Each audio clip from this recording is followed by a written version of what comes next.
That was great.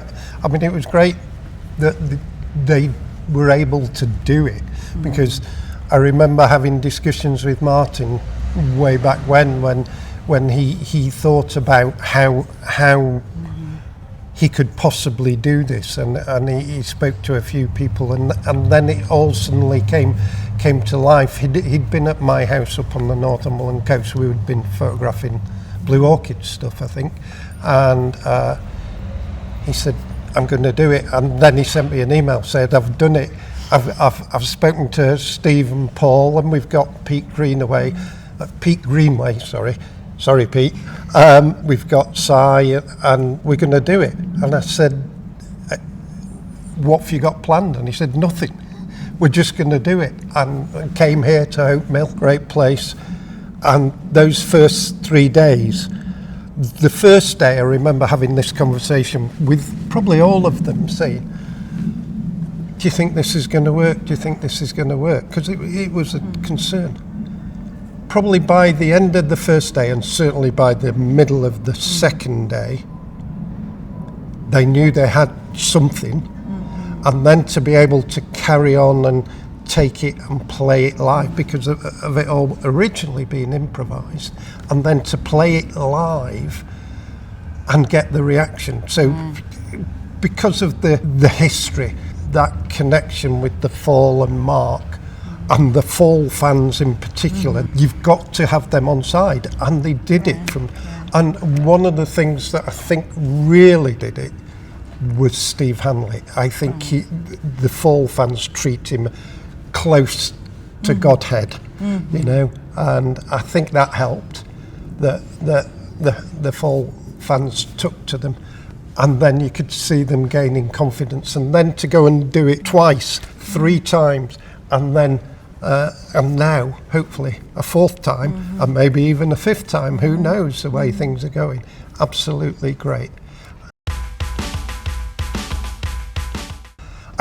As you said in the introduction, I grew up with Martin. Carl just lived round the corner from me. Martin lived half a mile away, and we had other friends in common.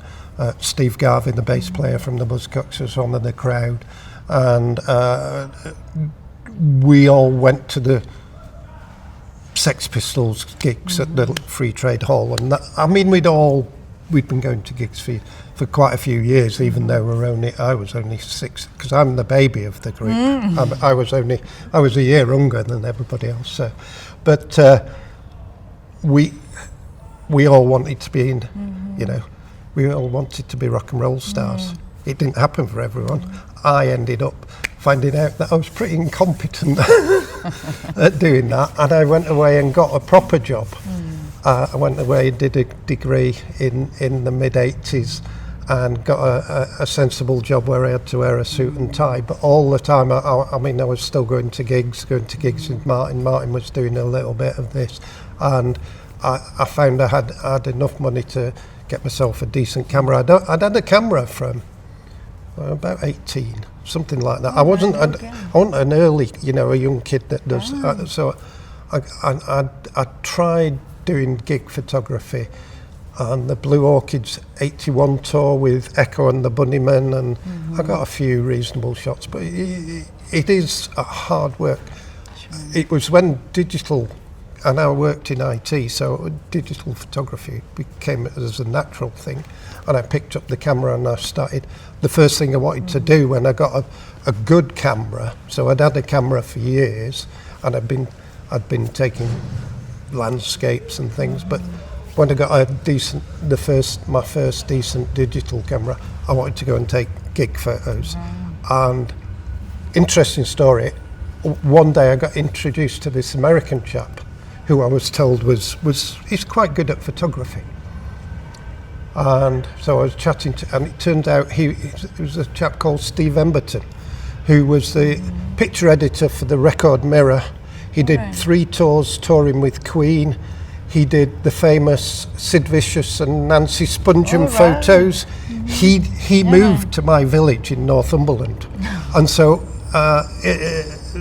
2010, I spent a couple of years with him, showing me how to do it. I mean, I still think I've got a lot to learn, even at my grand old age now. But it's just great to be able to still be involved, and I do quite a range of music photography, not just this, but this is a particular love, being able to do this, being able to say, you know, when House of All are on tour, look at my art gallery.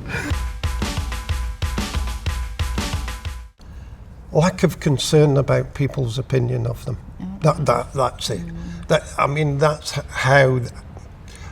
There's lots of other things, but this is that attitude, and I have it. This is what I want to create. This is how I'd like to create it. Do you like it? Yes, that's great. No, okay, I don't care if you don't like it. I'm not going to change for you. And that's the attitude, I think. This is what we want to create. This is ours. If you like it, we'll give it you. But if you don't, we really don't care. And I think that's a Manchester attitude as well. It's almost like, it's very similar to outsider art.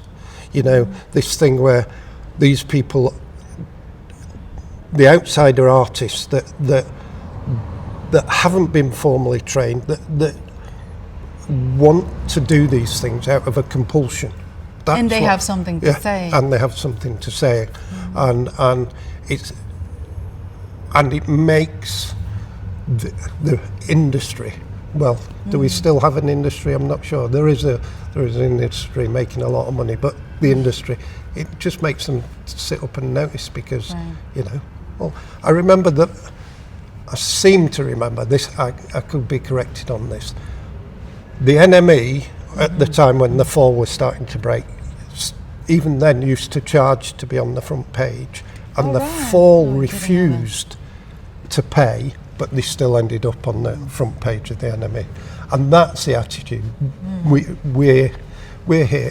Take it or leave it. Yeah, there's a few. There was one early on. So it used to be that in those days you'd hire a transit, get all the gear in, and then everybody would fit around the gear in the back of the van. Usually, I think we played. They were doing a gig at Goldsmiths in London.